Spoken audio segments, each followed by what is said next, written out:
Arbetsförmedlingen är den myndighet i Sverige som arbetar med arbetsmarknadspolitik.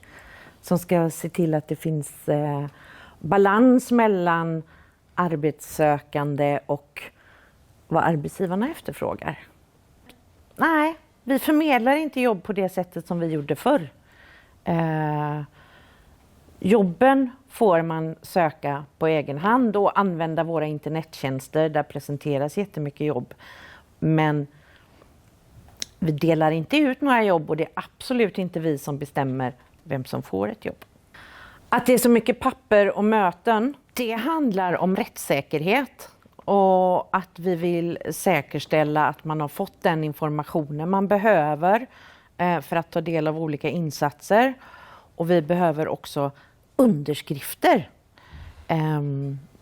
Nu kommer du i framtiden inte att bli kallad på lika mycket möten för underskrifter eftersom tekniken har gjort det möjligt att göra det digitalt. Vem som kan få utbildning via Arbetsförmedlingen, det är en ganska svår fråga. För om du kommer att tillhöra etableringsprogrammet, då har du alla möjligheter att utbilda dig inom programmet.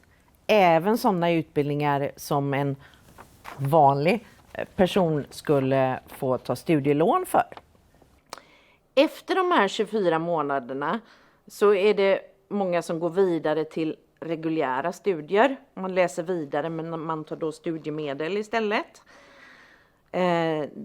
Det är väldigt många som går i jobb.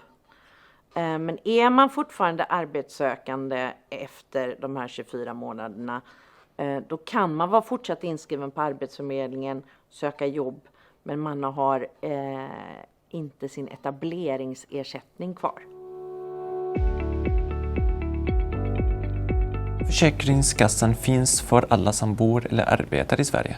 Försäkringskassan är en myndighet som betalar pengar till barnfamiljer, sjuka som inte kan arbeta, personer med funktionsnedsättning, tandvården, personer som deltar i ett arbetsmarknadspolitiskt program.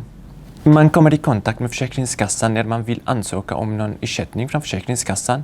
Det kan vara till exempel etableringsersättning när man deltar i etableringsprogrammet, föräldrapenning när man är föräldraledig och mycket annat. Min tips är att gå in på Försäkringskassan hemsidan. Där finns mycket information på andra språk om alla förmåner som finns på Försäkringskassan. Socialtjänsten är ju en myndighet som har ansvar för omsorg om äldre, funktionshindrade, stöd och råd till barn, unga, vuxna. Man ser att man har ett bekymmer, det kan handla om försörjning, att man inte får pengarna att räcka. Eller att man har bekymmer i familjen med sitt barn eller med sin ungdom. Och då tar man kontakt med socialtjänsten.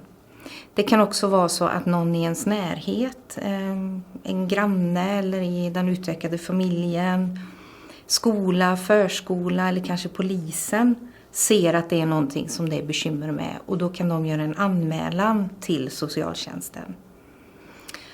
Och i det fallet då tar socialtjänsten kontakt med den det gäller. Sen görs en utredning. Och en utredning då är det att ställa mer frågor. Att ta reda på vad handlar det om.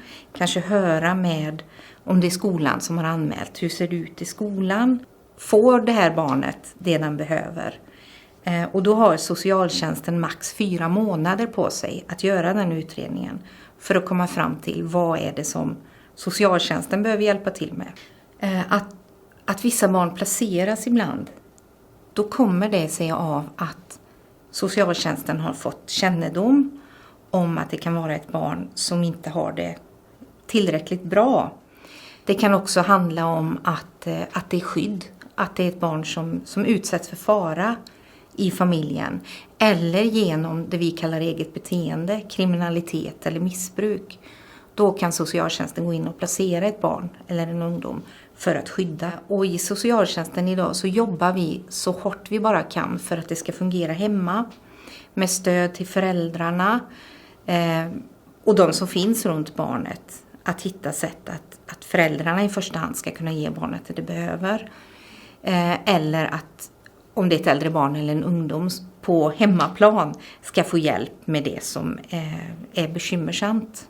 Igen så är det så att socialtjänsten har som uppdrag och uppgift att titta till individen och den enskilde och vad den har för rättigheter och behov framför allt.